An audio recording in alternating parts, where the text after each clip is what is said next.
Hello, our dear audience. I hope you are all very well. This is Angela Capello from Houston, Texas, and I am chatting with my dear colleague, Dr. Elizabeth Coffey from Sparkship Leadership.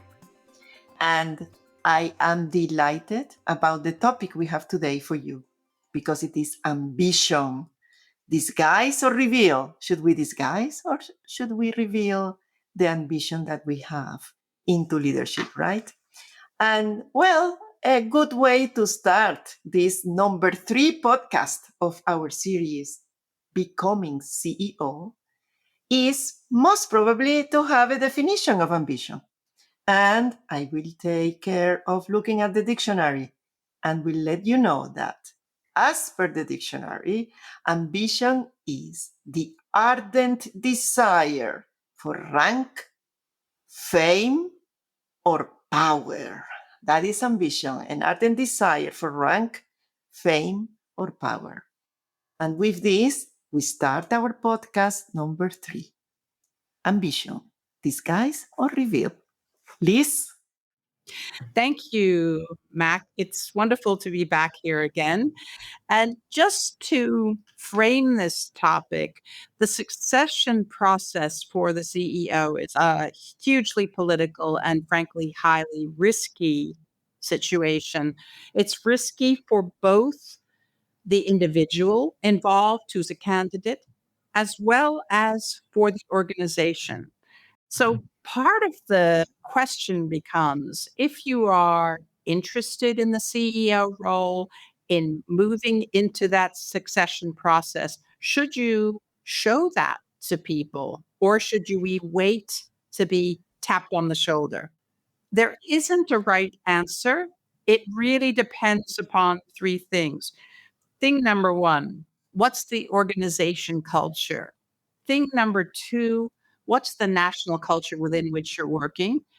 And the third thing is actually understanding the people who are decision makers in this process, who are often the chair, non executive directors. Sometimes the incumbent CEO has some ability to influence here too.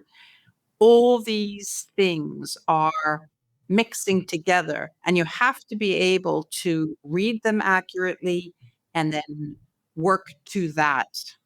So, Maria, when we think about national culture differences, what have you seen play out? Well, I must admit that ambition has different colors, different nuances, and certainly is culturally different depending on when you are. As you very well just said, even in the company, you can create a culture within a culture.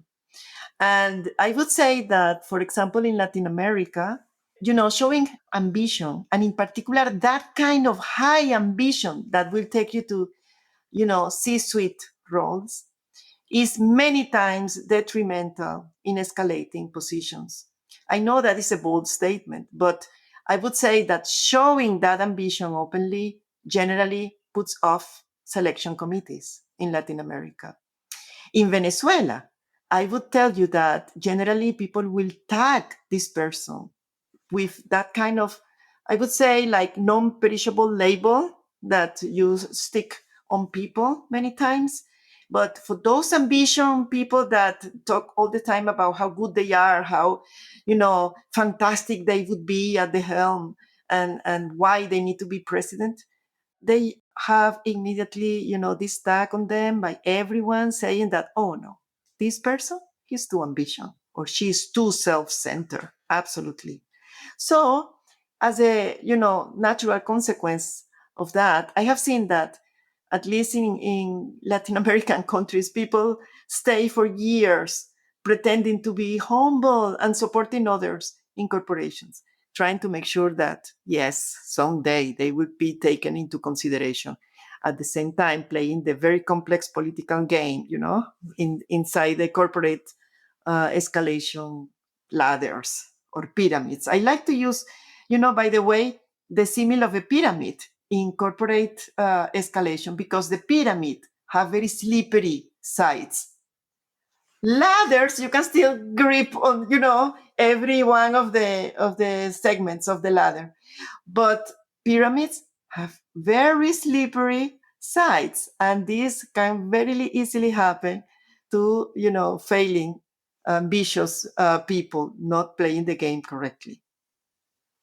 Other cultures are different, and perhaps you know more about the US culture, and you may want to start sharing some of the characteristics of that.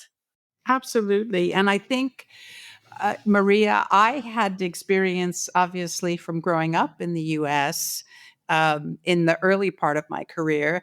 You are having it in the latter part of your career. So, and you've worked with a lot of American companies abroad as well, as have I. So it's always interesting whether it's in the US or in another national culture.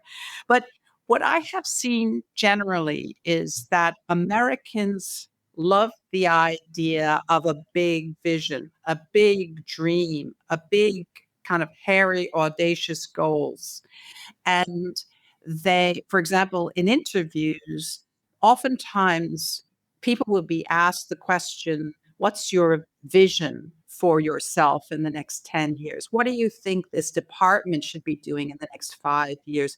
They want people to be thinking long term, thinking big, and they like that idea that you're voicing your ambition. In fact, I would say that if you don't do that, people will think of you as lacking drive.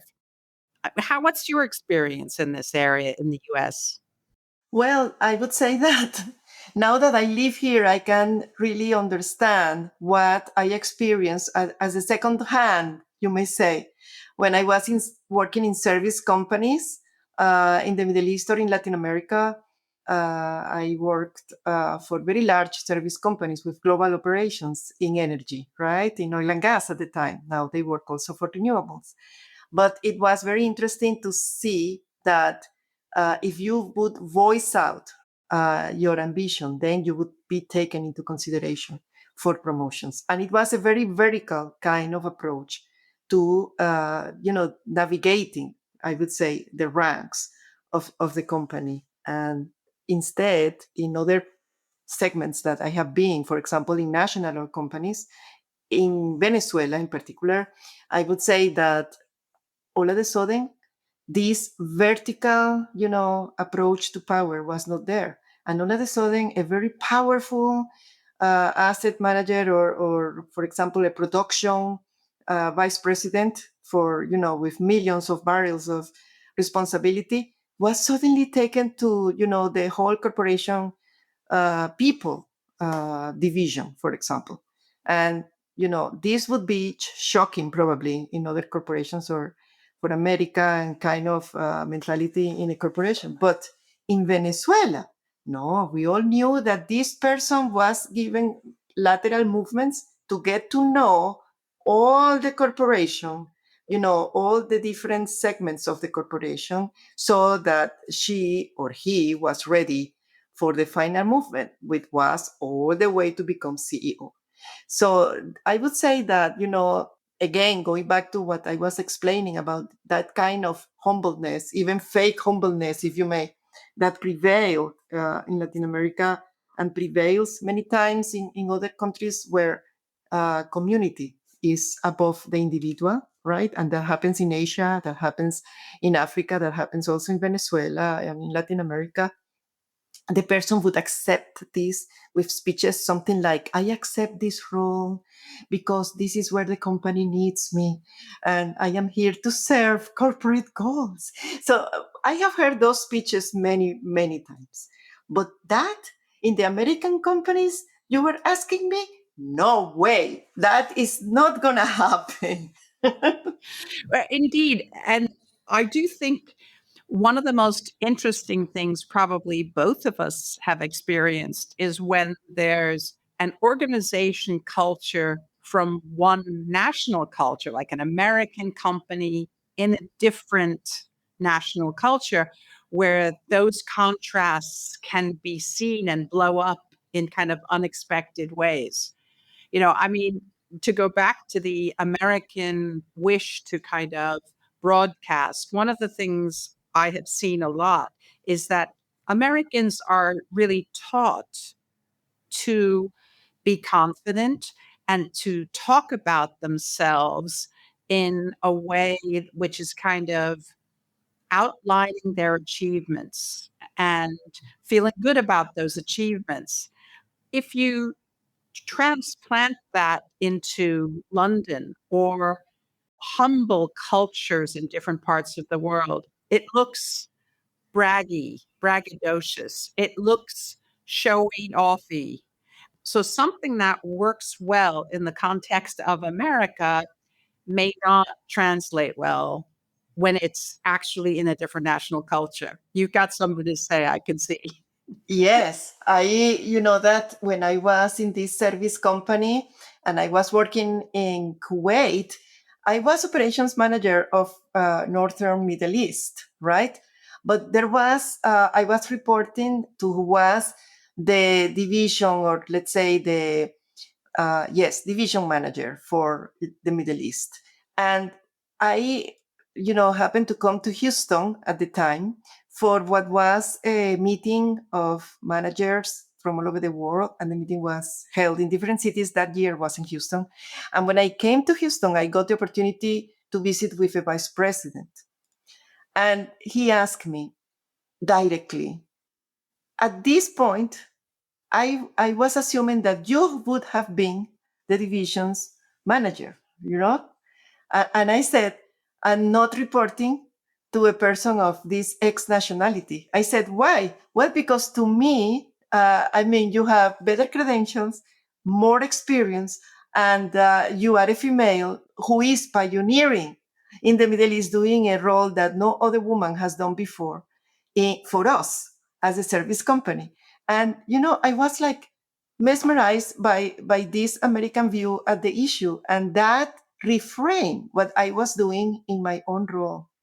But it was because of a different attitude towards ambition. It's not that I was not ambitious.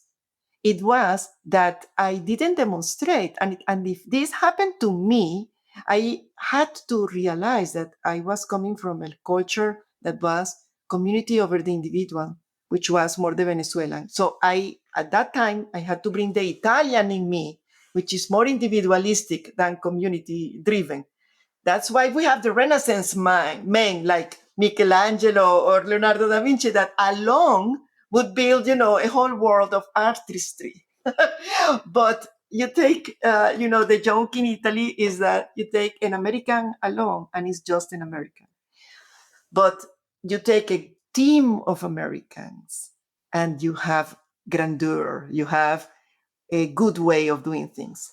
If you take a single Italian, you do great things. But when you take a team of Italians, forget it. They fight with each other.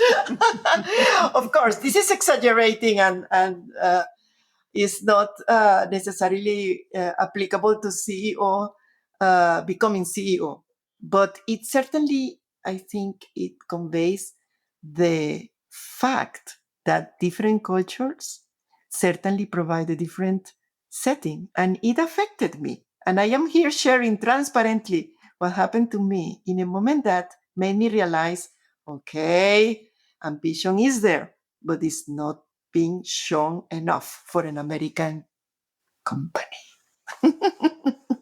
To this point, I'll share something that happened to me, which is quite a short story.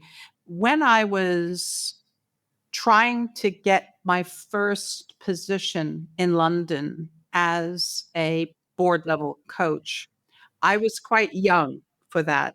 I won't say exactly how old, but I was well below the age of most people who were doing this. But because I had been doing it a lot in my life, I felt very confident in my capability.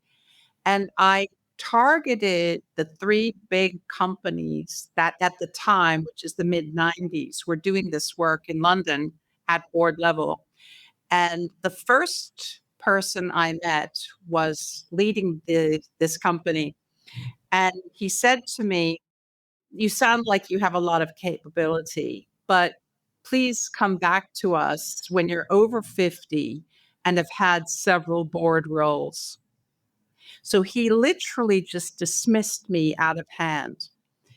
The next place I went, they hired me, even though I was 20 years younger than the average person in the company. And, very quickly, I became the second biggest income generator in that company. So, it was a really interesting moment where my American, this is what I've done kind of personality did not go down well in a culture where it was like, be more humble. You don't know things. Why would a CEO listen to you? So, very interesting. I also wanted to pick up on something you referenced before, which is the idea of companies that move people laterally to get broad understanding of an organization as part of the prep for becoming CEO. And that is something that, for example, a company like Unilever does that a lot. They'll move people about once every 2 years into different functions, different products, different countries, to be able to give them that flexibility to know the whole company and be able to lead the whole company over a period of time. Other companies have a functional line and you just go up straight that line, and then you either are appointed or not appointed to the CEO role. Let's say finance. You move all the way up, up, up, you become CFO, then you get considered as a CEO successor. So you have to also know the culture of your company and how that plays in this process of reveal or not reveal. So, talk to me a little bit about your experiences in Kuwait, where you were working with an American company that was based there, and you get again this kind of combination of organization assumptions and national assumptions. Well, for that, I would say that national assumptions are based on, in the Middle East, on a family name, or perhaps a tradition that comes from, generations. And when prestige is attached not only to your family name, but population grows and then society grows as well, then prestigious, as it happens everywhere else, comes to be attached to other values, like, for example, your university degrees and certifications. So I remember that still the first petroleum engineers that got a PhD degree in an American university or a UK university were revered. And they brought to the country a way of also joining alumni from those prestigious universities into meet every year and maintain that tradition, right? As natural leaders of a different way of gaining prestige. If we go back to the initial concept that we share in this podcast, what is ambition? And it's that desire to go for a rank, prestige, right? Or sometimes also fame. That was a way to attain that kind of prestige that money cannot buy. And this was something that, in many ways, I would say, revolutionized also society and corporate ranks in the national oil companies and also in the service companies, where the professionals who may join those corporations were not in a family driven enterprise, but having to follow rules and meritocracy. They had to appeal to their own value as professionals, their own knowledge and experience to do things well. And I have a huge admiration for that, because all this change happened in a matter of less than 40 years. So what happened in other cultures through centuries that shaped the way of with which corporations are made in the Middle East has taken a few decades. And that is worth of admiration, and it has been my also motive of appreciation, because When I go there and I work with them, and I had the privilege to observe C-suite in action, I have to admit that several decisions, procedures, and also ways of working have value and intrinsic value that characterizes in modern enterprises that at the same time cherish tradition and value classical ways of looking at leadership. So it's a very complicated mixture that one has to understand before even attempting to coach a C-suite person. Absolutely. I wanted to pick up this idea that you were talking about of having degrees from specific countries gives you prestige. And definitely, I would say that's very active in India. The British and American higher education systems are seen as top of the world. And so if you bring knowledge from, let's say, an MBA program from the West, in particular, those cultures, some other cultures too, but those two kind of are at the top. People are going to pay attention to you. You're automatically seen as having knowledge that's relevant, knowledge that's perhaps going to bring some innovation or wisdom to businesses here. Another element, going back to the reveal or hide the ambition, is very visible in the Indian culture in that people would prefer to have another person introduce them in a, let's say, a conference setting or something like that, instead of what sometimes happens in a place like the United States, where you might say, Maria, tell us a little bit about yourself, right? You know, you have to then say, I got my PhD from X and so on. Instead, people here will almost read out your bio, which always sounds great. But if somebody asked me to say those things, I would feel really uncomfortable, actually, because I've lived in the UK for such a long time, saying all the stuff that they're actually saying about me because it's written down in my bio. So it's that kind of sense of it's okay if somebody else is saying these wonderful things about you, but you're not really allowed to say these wonderful things about yourself. Yes, I still remember when I was in the one of the first trainings that I had in the service company, which was American, and this happened in Venezuela when I still was Latin American regional subsurface manager for them. I was, attending this course with people from all over the world, and it was the first time. I was very young, but it was the first time that I heard the term, "What is your elevator pitch?" And I said, "What?" And we were all, kind of mesmerized. I was working.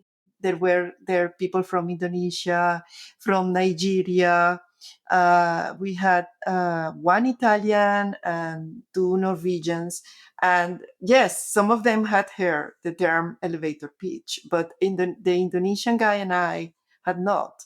And I remember that when this was, you know, explained to us, I was, we were like kind of joking during the coffee break among us, like saying, I wouldn't. I mean, this is so embarrassing being in an elevator with a CEO and then having to explain to him quickly, quickly, in 3 minutes, from floor 2 to floor 10, who you are and why he needs you in the company. I mean, it was such a foreign concept for us and also so invasive. But it was natural, and it is natural for the American culture to express ambition in that way.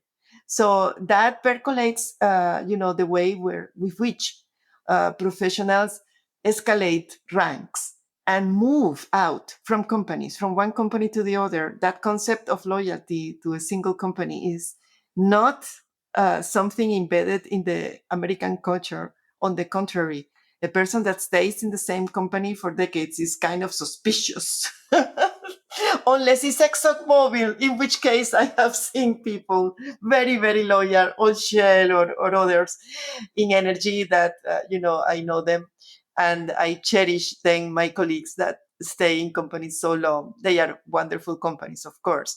But that kind of concept that ambition is tied to not only the conditions of the work, but your own desire, your individual desire to move upwards in the corporate ladder is what drives American culture upwards, I would say, the individuals upwards. And sadly, many times also, the cause of, depressions or delusions, or how you say, like sadness, when those kind of successes are not attained. So let me pick something up here to kind of demonstrate an experience I had of being an American, again, in a British culture, where again I started my career, and the bulk of my career was in the UK. I was headhunted for a role after I had been working in the coaching company that I was telling you about before. And I was interviewed by the CEO founder of this big, very successful international organization. And he was probably 25 years older than me at the time. And he said to me, "You have a very impressive CV if it's all true."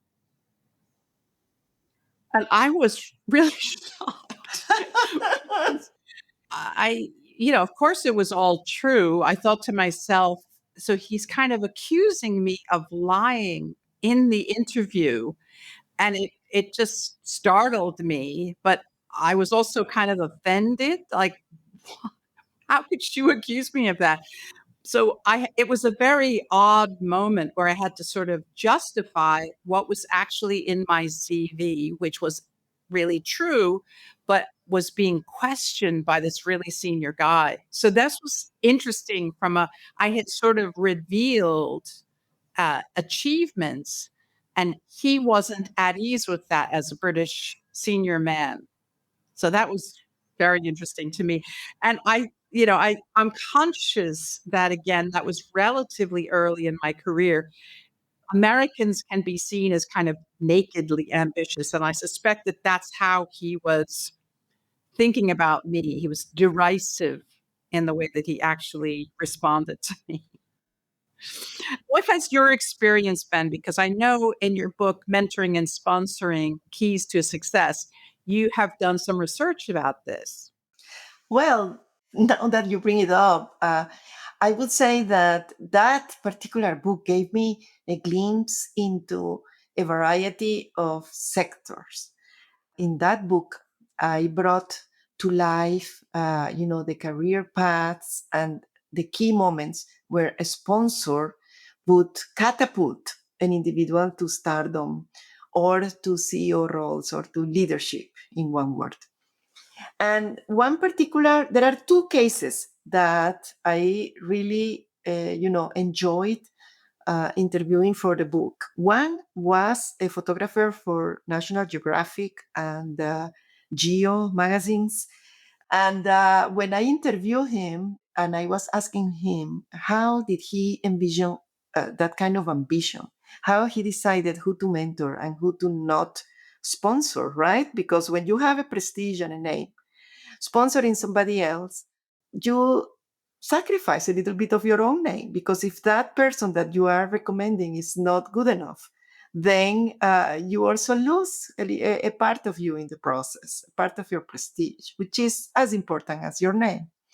So he told me that for photographers, ambition was something that was manifested almost immediately, in the sense that they had, what he cared about is that they had to be convinced their work was different, and that their eyes and vision of their angle was unique. About, may that be a news, may that be nature, may that be poverty, may that be contamination, or some matter that they were covering. So photography. And another of the interviews that I made for that book of mentoring and sponsoring was one with a sports coach. So you may ask what I was doing with a sport coach, but the thing is that that was one of the most interesting interviews in the book. I interviewed Ricardo Piatti, who has his own, let's say, academia of tennis.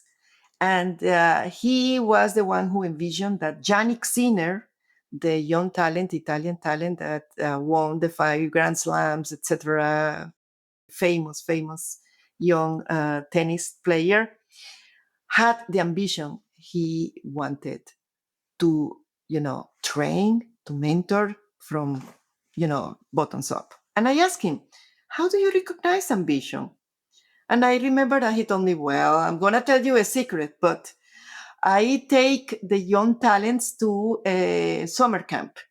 We spend 1 or 2 weeks together and I see them play. Yes, they all play wonderful tennis, but I can see in the way that they relate with their peers, in the way that they relate with, the whole community who is there, from the people who have to clean the, tables or pick up the balls, to the way that they relate with me and the other trainers, that I can see they have a very healthy ambition and the understanding of their own strengths and weaknesses.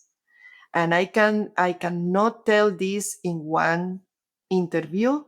I have to get to see them in action when they think I am not looking, and when people give me their own feedback about how they behave. A leader, he told me, is a leader in every segment of life. And I like that response. I really like it. And I am now enjoying that after, let me see, 6 or 7 years that I wrote that book.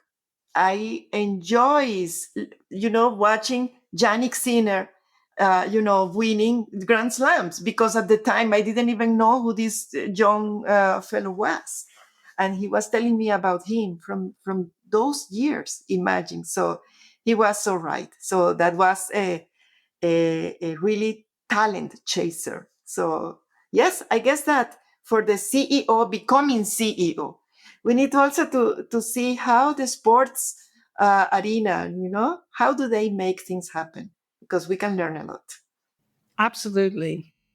Well, I wanted to talk a little bit about senior peers when this CEO race is happening.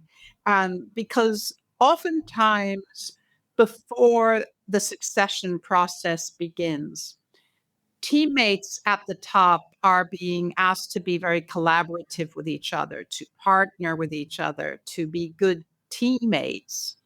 And so they're kind of pushed by the incumbent CEO to be working really closely and well together.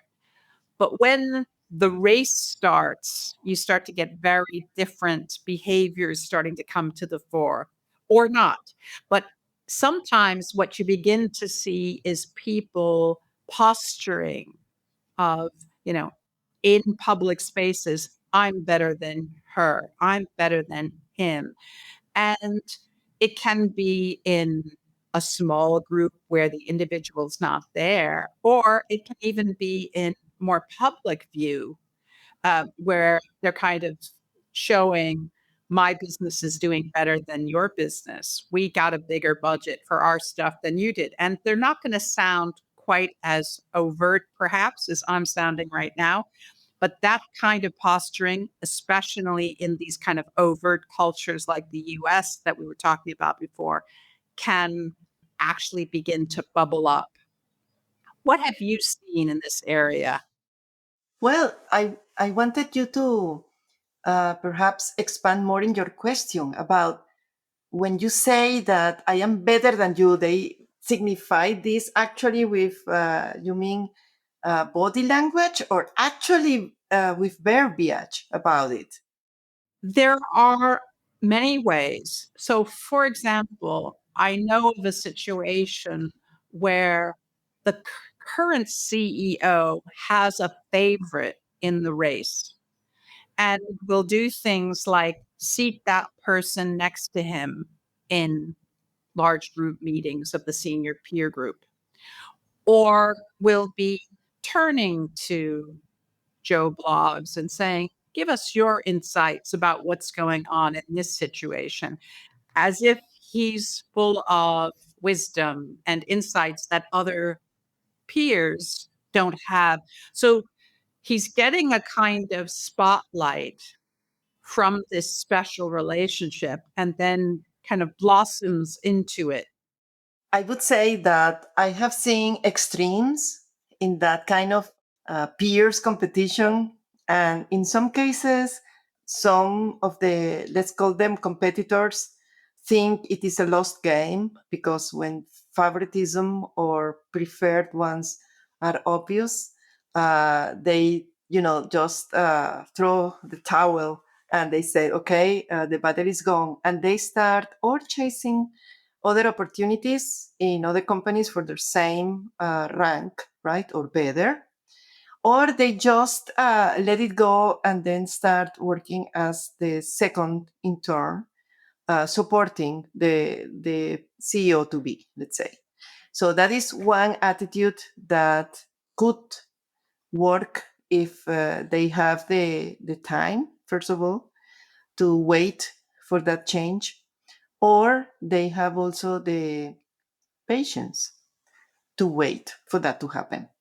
But ambition comes with that degree of impatience that is difficult to balance with, waiting. And impatience is many times taken as a immature attitude towards leadership, whereas I envision impatience as many times the result of a great deal of intelligence, of proactiveness, ambition, and yes, many times enthusiasm to make things happen.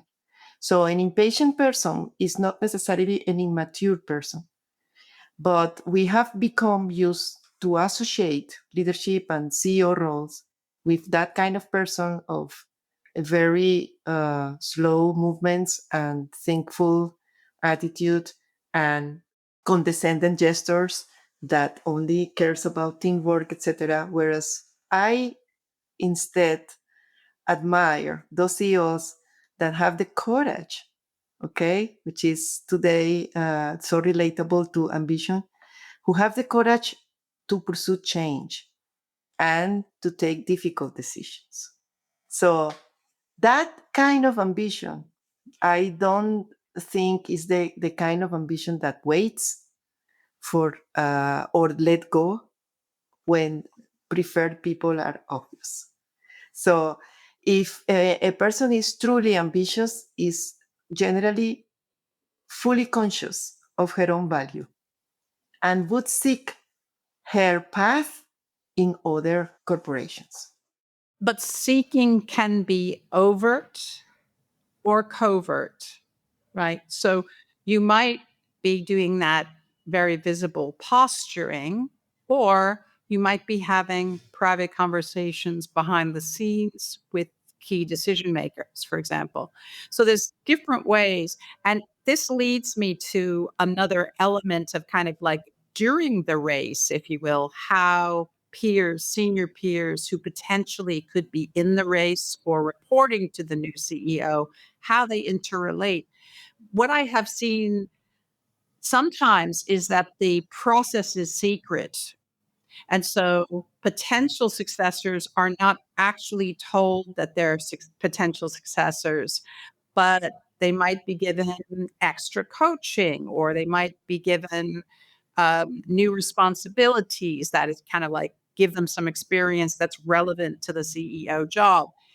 And so this creates an awkwardness often between people who are peers and Israel are being told to be good teammates, but actually know they're in competition with, or they suspect they're in competition with each other.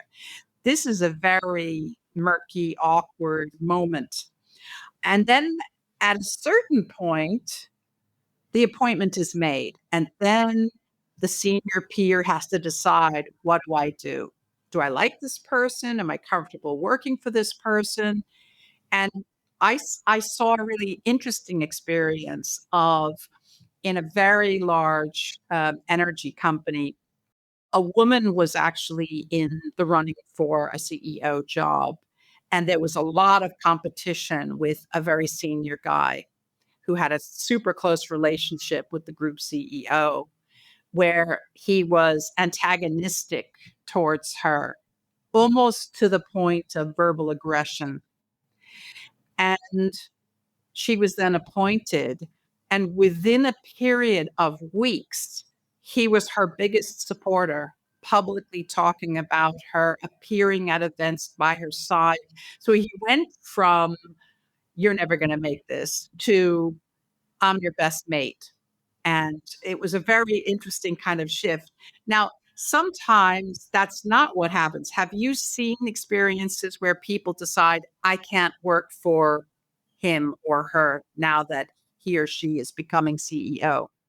Oh, yes.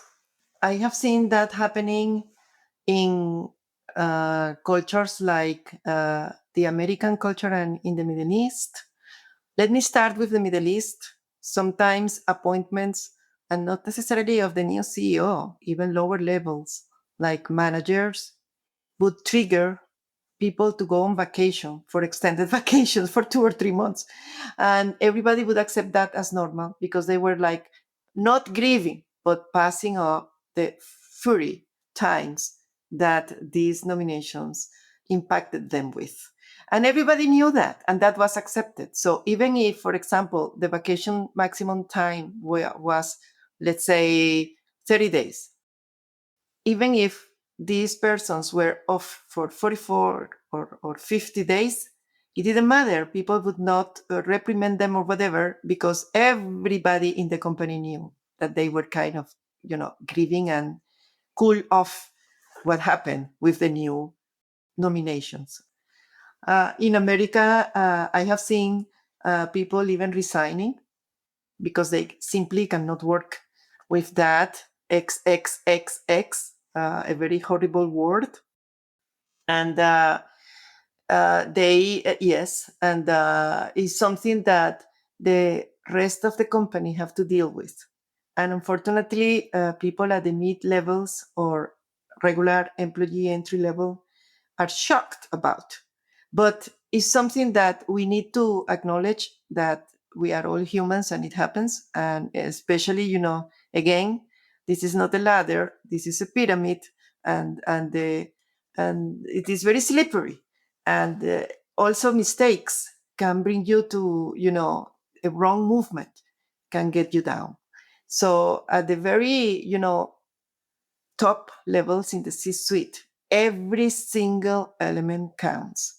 I remember publishing an article about a committee, an executive committee in a national oil company in the Middle East.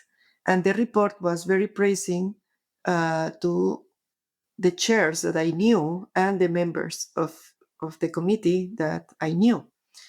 But as it was very standard and the language I used was certainly very corporate and formal, I was unaware that one of the members had been also a chair of the same committee, and I was not praising him enough as, former chair. So the current chair called me in desperation if I could recall the article not to be published. But the article was already online and all over the place in the newsletters of the company printed in every single office. And this boomerang back to the current, to the, at the time, current chair of the committee, because it was seen as unpolite, that the current successes were the result of the prior actions of the prior chairs of the committees. So it is not very welcome in every culture that peers do not praise each other properly, even if they are in competition. So that is one of the examples I wanted to share. I think it is important to recognize that things are run differently depending where you are, and you have to learn the ropes. Many times there is also the fact that some people are hired in very high rank roles and they didn't have enough time to learn the politics of the corporation as leaders, no? So when they come, they are not fully aware of the corporate culture, if you may. So that could be dangerous for them because maybe they don't know exactly how to navigate that particular company, and that could boomerang for them. This dynamic shift between an ex peer and an incoming CEO is probably the second most risky political thing that happens. If the first most risky thing is that the incumbent CEO doesn't really want to leave, which we talked about in a previous episode, but this is probably the second most critical thing is navigating this smoothly because the person who didn't win the race has a bruised ego, has to then think, do I like this person? Do I respect this person? Can I actually work for him or her? And if the answer is initially no, they will exit. Now, that process can destabilize a very big company because let's say that person is in a crucial role like operations director or finance director or running one of the biggest business units. The marketplace, the shareholders see that, and that's disruptive. They see the incumbent CEO exiting and a crucial senior player also exiting. It's very destabilizing to the share price and to the ranks internally. So nobody wants that to happen. And managing the process in a smooth way is crucial. But if you have this situation like what you talked about, where there's somebody resigns, I've seen a version of this where the person resigned kind of was more senior, was more experienced, and was really bruised, went out to the market to try to find an equivalent job, couldn't find one that was as good. And then after a couple of months, came back and sort of asking for his job back. Now, the company, of course, wanted him back because he was in a senior role and it was going to stabilize the process. And they had given the whole process so much time that nobody saw this except the chair, the incumbent CEO, the incoming CEO, the person himself, and the HR director. So only 5 people really knew about what was going on. And they resolved it before the announcement officially was made. So it was kind of like over and done with within a couple of months and back on track. Yeah, there is a reason for confidentiality of these processes.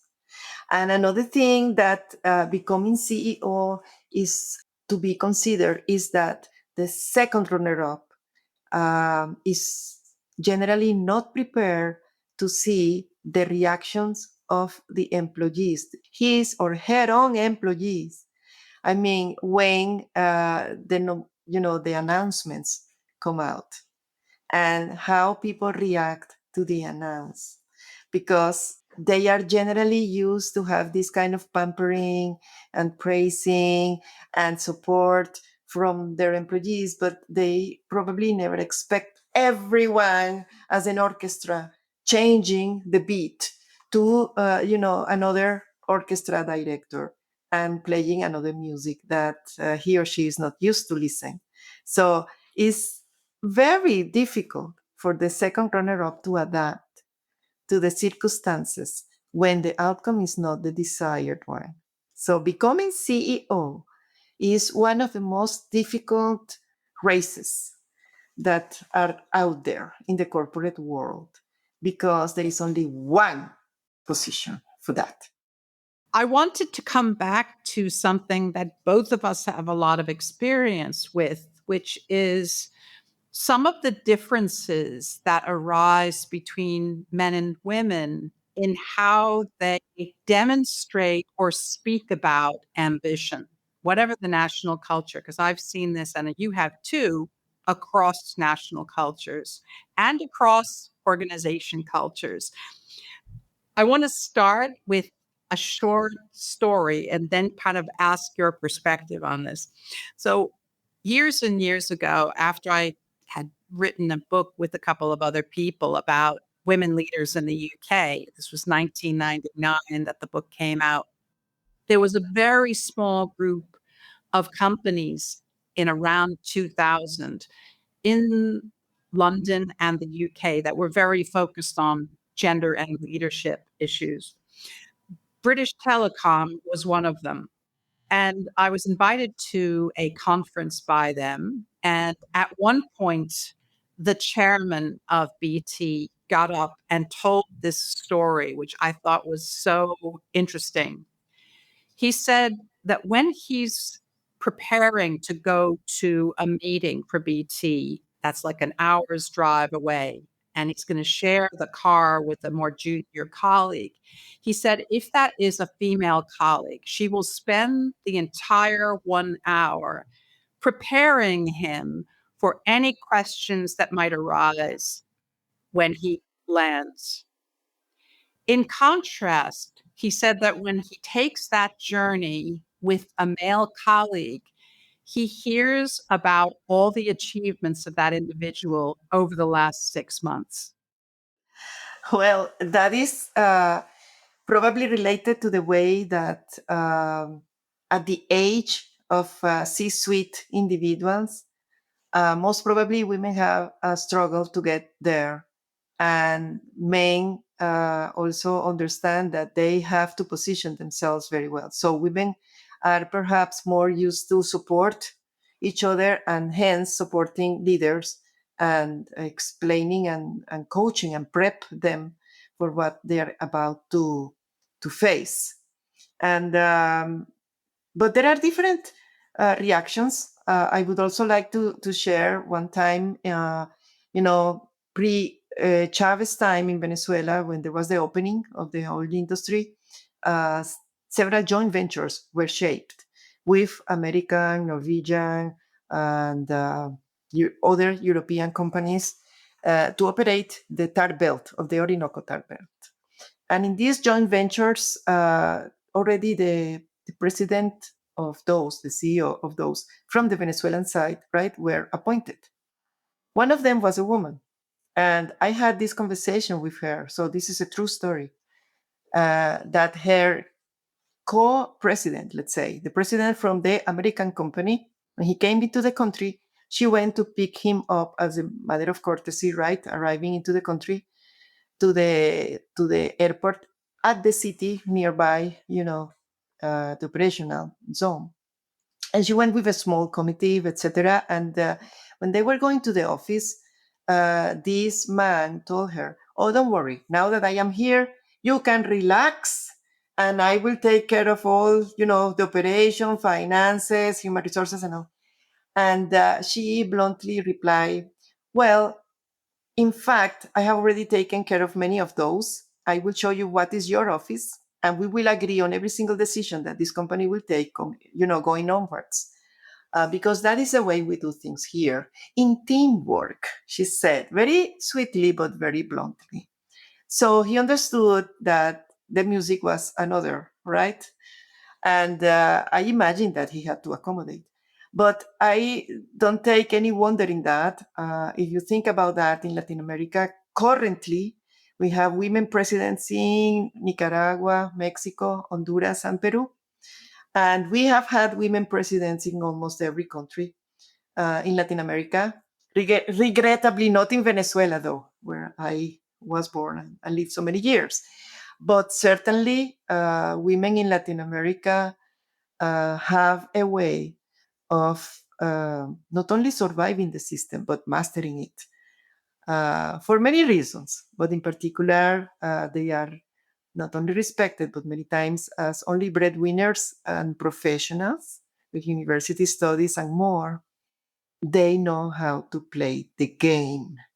And in this case, what this lady did was exactly what needed to be done, to put into place a person that thought that he was going to command. So interesting. Yes. And I wanted to finish by talking about the difference between voicing ambition versus demonstrating ambition. So you're talking about a woman who was sort of combining those two. She was demonstrating that leadership by going out and bringing him back and forming a committee and organizing all of this. But she also voiced, when necessary, her positioning. Some cultures demonstrate that kind of ambition through, for example, working hard, working long hours, going the extra mile. And so, if I kind of think about the Japanese salaryman who's at work all day and then goes out socializing, maybe karaoke, some drinking, and that will happen multiple times a week, getting home 2, 3 in the morning. There's a demonstration of this company is my life. Everything else is secondary to this. And so it's kind of creating a sense of empathy and camaraderie amongst the team, but sacrificing this other part of my life.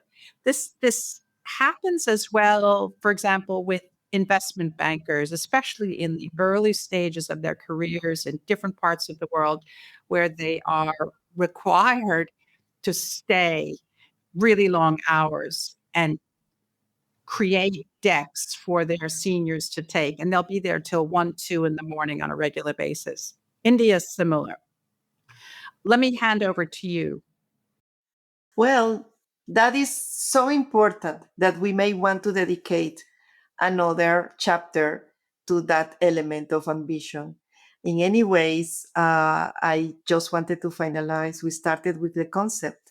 Let me finalize by saying that ambition, the word ambition, is Latin because it has roots in the Roman politics. When candidates for public office in ancient Rome wanted to be elected, they went around talking just as modern candidates do, spending most of their time with the city, urging the citizens to vote for them because they wanted to be elected. So ambition comes from the Latin word that means going around, ambition. Okay. So ambition, why? Because that is the object of the desire. Ambition, so important to becoming CEO. Our podcast today by Dr. Elizabeth Coffey and myself, Dr. Maria Angela Capello, here for you in our episode 3. Bye bye.